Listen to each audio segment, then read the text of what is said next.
अब तक आपने पढ़ा कि माया राजन को अपने घर ले जाती है। उसे उसके घाव के बारे में बताती है कि वह घाव उसे पिशाचिनी ने दिया है। पिशाचिनी से पीछा छुड़ाने के लिए उन्हें उसके बारे में पता करना होगा। वह लोग 2 घर जाते हैं। दूसरे घर में उन्हें अनामिका के बारे में पता चलता है। फिर माया उसी महिला से किसी सिद्ध पुरुष की जानकारी के लिए पूछती है तो वह मना कर देती है। माया राजन से कहती है कि अनामिका से पीछा छुड़ाने के लिए उन्हें एक सिद्ध पुरुष की जरूरत होगी, जिसकी खोज करने के लिए राजन को जाना होगा। राजन को यह नहीं पता है कि कौन सिद्ध पुरुष है और वह कहाँ मिलेगा, तो माया उंगली से एक पहाड़ी की ओर इशारा करती है और उनको बताती है कि इसी पहाड़ी पर उसे कोई सिद्ध पुरुष प्राप्त होंगे। माया राजन की मदद के लिए एक और आदमी को उसके साथ भेजती है। उसका नाम आशीष है और वह माया के साथ ही काम करता है। अब आगे। सुबह हो चुकी थी। राजन और आशीष दोनों निकलने के लिए तैयार थे। राजन और आशीष तैयार होने के बाद माया के कमरे में गए और उन्हें बताया कि वे दोनों निकल रहे हैं। उन दोनों ने कुछ खाने पीने का सामान साथ रख लिया था, एक बैग में भर के। बैग को राजन ने टांग लिया था और दोनों निकल पड़े। दोनों ने सबसे पहले एक गाड़ी हायर करने के बारे में सोचा। वहां पर कई गाड़ियां खड़ी थी। आशीष ने आगे बढ़कर बात की तो वहां पर उस गाड़ी के साथ एक गाइड भी खड़ा था। उसने सुना कि उन लोगों को उस पहाड़ी पर घूमने जाना है। वह गाइड खुद से ही आकर उनसे बात करने लगा कि वह उनको वहां घुमाने ले जाएगा और गाड़ी भी बुक कर ली। तीनों गाड़ी में बैठ गए। ड्राइवर आगे बैठ गया और गाड़ी चलाने लगा। गाइड साहब, आप यहाँ नए नए आए लगते हैं। इस पहाड़ी पर अक्सर लोग घूमने आया करते हैं। ये पहाड़ी बहुत खूबसूरत है और इससे सूर्य उगते हुए देखना बेहद खूबसूरत लगता है।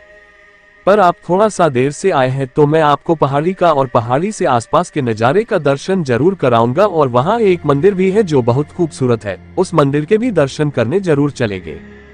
राजन के दिमाग में सब कुछ और ही चल रहा था, पर उसने कुछ कहा नहीं। गाइड ने जो भी कहा उसने चुपचाप सुन लिया और हाँ में सर हिला दिया। आशीष, वहाँ पहाड़ी पर मंदिर है, वहाँ किसका मंदिर है? गाइड साहब, इन पहाड़ियों पर बाबा भोलेनाथ की कृपा है। इस पहाड़ी पर उन्हीं का बहुत खूबसूरत मंदिर बना हुआ है। आशीष, अच्छा, और कुछ अपने बारे में बताओ। यहाँ कब से हो? कब से गाइड का काम कर रहे हो और यहाँ की जानकारी तुम्हें कितनी है? अगर हमें तुम्हारी कुछ सहायता चाहिए हो तो क्या तुम हमारी मदद कर पाओगे? गाइड साहब, मेरा जन्म तो यही हुआ है कांगड़ा में। मेरे पिता भी पहले गाइड का काम करते थे। उसके बाद मैंने भी यही काम संभाल लिया। उनके साथ पहले बचपन में घूमा करता था तो उनकी बातें सुना करता था। अब उनकी तरह मैं भी बातें बनाता हूँ। आशीष, बस बातें बनाना जानते हो या कुछ जानते भी हो यहाँ के बारे में? गाइड, नहीं साहब, आप मुझे यहाँ के बारे में सब कुछ जानता हूँ। आप जो पूछेंगे मुझे सब पता है। मैं आपको सब कुछ बता सकता हूँ। आशीष हंसते हुए, अच्छा, सब बता सकते हो? मैंने सुना है कि उस पहाड़ी पर कोई जंगल भी है। गाइड, हाँ साहब, है ना, जंगल बहुत बड़ा और बहुत घना भी। गलती से कोई इस जंगल में पहली बार चला जाए तो समझ लीजिए उस जंगल में खो ही जाएगा। उसका वापस आना नामुमकिन है। आशीष और राजन ने सुनते हुए सर हिलाया। राजन, मान लो अगर हमें जंगल में जाना हो तो तुम हमें जंगल में घुमा सकते हो? गाइड माथे पर बल लाते हुए, आपको जंगल में जाना है साहब? अब जंगल क्यों घूमना चाहते हो? वहाँ कोई नहीं घूमने जाता। आशीष, क्यों नहीं जाता? गाइड, वह जंगल खतरनाक है साहब, उस जंगल में कोई नहीं जाता। एक तो जंगल घना है, उसमें सांप, बिच्छू, चमगादड़ और ना जाने कौन कौन से जानवर। फिर वहां पर साधना करते हुए तांत्रिक और साधु संत ही रहते हैं जिनका इस दुनिया से अब कोई नाता नहीं है, इसलिए उस जंगल में कोई नहीं जाता। आशीष गाइड के पास जाकर बैठ जाते हैं और कहते हैं कि तुम्हें वाकई काफी जानकारी है। हम बिल्कुल सही आदमी के साथ हैं। हमें उस जंगल में ही जाना है। हम किसी आदमी की तलाश में आए हैं जो हमारी मदद कर सके। गाइड, मदद कर सके? उस जंगल से आपकी मदद कौन कर सकता है? साहब, आप कहना क्या चाहते हैं? आशीष, वही मदद कर सकते हैं जो जंगल में रहते हैं। हम उन्हीं की तलाश में आए हैं। गाइड आंखें बड़ी करके आशीष की तरफ देखते हैं। साहब, आपको पहले बताना चाहिए था ना कि आपको जंगल में जाना है। मैं जाने को तैयार ही नहीं होता। आशीष, हमारा उस जंगल में जाना बहुत जरूरी है, वरना हम उस जंगल में नहीं जाते। जिस तरीके का तुमने बताया है तुम हमारी मदद कर सकते हो। हम अकेले उस जंगल में जाकर वापस नहीं आ पाते। गाइड, ठीक है साहब, हम चलेंगे, पर आप गाड़ी वाले को कुछ मत बताइएगा वरना वह भाग जाएगा और हमारा वहां पहुंचना मुश्किल हो जाएगा। गाड़ी को चलते हुए करीब 3 घंटे हो गए थे। गाड़ी अपनी रफ्तार से सड़क पर दौड़े जा रही थी। गाड़ी की रफ्तार ज्यादा नहीं थी क्योंकि पहाड़ों के रास्ते घुमावदार होते हैं और काफी दुर्गम होते हैं जिन पर गाड़ी चलाना आसान नहीं होता, इसलिए गाड़ी बहुत ज्यादा गति में नहीं चलाई जाती। जरा सी चूक से बड़ी दुर्घटना हो जाती है। अचानक से गाड़ी रुक गई। आशीष ने गाड़ी वाले से पूछा, क्या हुआ भैया, गाड़ी क्यों रोक दी?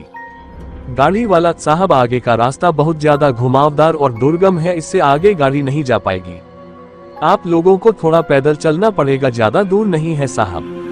करीब 10 मिनट आप लोगों को पैदल चलना पड़ेगा, उसके बाद आप लोग पहुंच जाएंगे। आशीष ठीक है कहकर गहरी सांस छोड़ते हैं। आशीष, राजन और गाइड तीनों गाड़ी से उतर जाते हैं और उतरकर पैदल चलने लगते हैं। चलते चलते गाइड के मन में सवाल आने लगते हैं। गाइड आशीष की तरफ देखते हुए पूछते हैं, साहब आपने जंगल जाने की बात तो बताएं, मैं तैयार भी हो गया, पर आपको जंगल जाना क्यों है? आशीष के, राजन है मेरे दोस्त, इनकी पत्नी खतरे में है, उनकी जान बचाने के लिए ही हम इतनी दूर आए हैं। गाइड राजन की तरफ मुस्कुरा कर देखता है, आप बिल्कुल सही जगह है साहब, यहाँ से आपको मदद जरूर मिलेगी। आप अपनी पत्नी से बहुत प्यार करते हैं। राजन, हाँ, सिर्फ उससे नहीं है, अपने होने वाले बच्चे से भी। गाइड, यहाँ से जंगल शुरू होता है, हम लोग जंगल में जाने वाले हैं। साहब रास्ते को याद करने का कोई तरीका बताइए, गलती से हम लोग भटक गए तो मुसीबत हो जाएगी।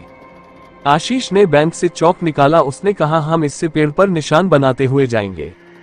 तीनों जंगल के अंदर जाने लगे। जहां से वह जा रहे थे हर जगह पेड़ पर चौक के निशान बनाते हुए जा रहे थे। चलते चलते उन्हें करीब 1 घंटा बीत गया। वह लोग थक गए थे, लेकिन अभी वह लोग जंगल में बहुत ही कम दूरी तय कर पाए थे। जंगल घना था, पेड़ पौधे कांटे के बीच चलना बहुत मुश्किल हो रहा था। ये तो एक अलग समस्या थी, पर सबसे बड़ी समस्या तो ये थी कि जंगल का रास्ता कोई नहीं जानता था। मंजिल कहाँ है, उन्हें कहाँ जाना है, किस तरह और कितना चलना पड़ेगा, वह नहीं समझ पा रहे थे। गाइड साहब, थक गए तो थोड़ी देर बैठ जाए, थोड़ा आराम कर लेते हैं फिर चलेंगे। तीनों का चलते चलते गला भी सूख रहा था, इसलिए तीनों वही पत्थर पर बैठ गए, पानी पीने लगे। राजन की नजर एक ओर गई और पानी उसके हलक में ही अटक गया। आशीष ने उसी दिशा में देखा जिस दिशा में राजन देख रहे थे। उन्होंने देखा कि सांप को देखकर राजन डर गए हैं और उनकी सांसें थम सी गई हैं। उन्होंने राजन को होश में लाया और कहा, डरने की जरूरत नहीं है राजन, हम लोग सब एक दूसरे के साथ हैं और अगर हम उस सांप को कोई नुकसान नहीं पहुंचाएंगे तो वह चुपचाप यहाँ से चला जाएगा। सांप सरसराता हुआ चुपचाप उनके पास से गुजर गया। सांप के जाने के बाद राजन की सांस में सांस आई। सुस्ताने के बाद तीनों खड़े हुए और फिर चलने लगे। इधर माया अपनी किताब निकालकर पिशाचिनी के बारे में और जानकारी एकत्रित कर रही थी ताकि उससे लड़ना आसान हो सके। चलते चलते राजन, आशीष और गाइड को अब आधा घंटा और बीत चुका था। वह लोग अब उस जगह के करीब पहुंच गए थे। जंगल के बीचों बीच कुछ गुफा सी थी और आसपास कुछ खाली मैदान सा दिख रहा था। वहां कुछ सूखी लकड़ियां जल रही थी। कई चीजों की महक आ रही थी, किस चीज की उन्हें समझ नहीं आ रहा था। अब वह उस जगह के करीब जा रहे थे। एक जगह जली हुई लकड़ी की राख काफी ताजा दिख रही थी।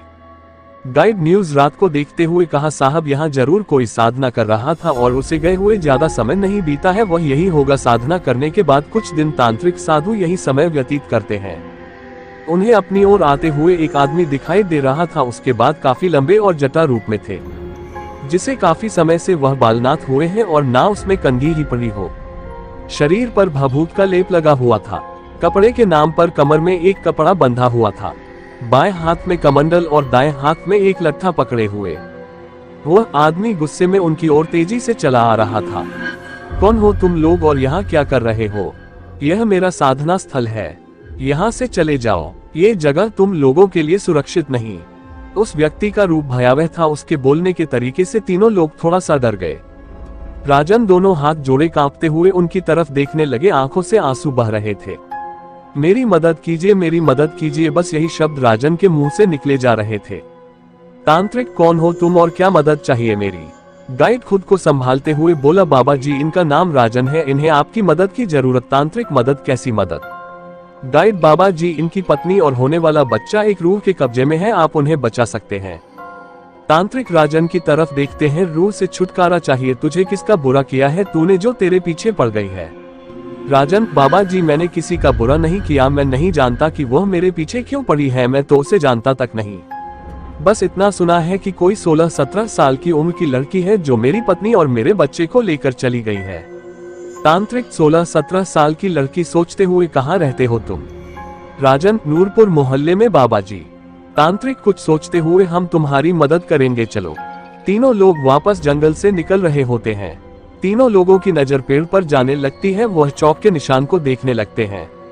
बाबा जी उन्हें देखकर कहते हैं, यहाँ कोई निशान नहीं मिलेगा। बाबा जी के मुंह से ऐसे शब्द निकलते ही वह तीनों लोग बाबा जी को हैरानी से देखते हैं। तांत्रिक, हैरान ना हो बालक, इस जंगल में ऐसी कई शक्तियां हैं जो तुम्हें जंगल से बाहर जाने नहीं देंगी।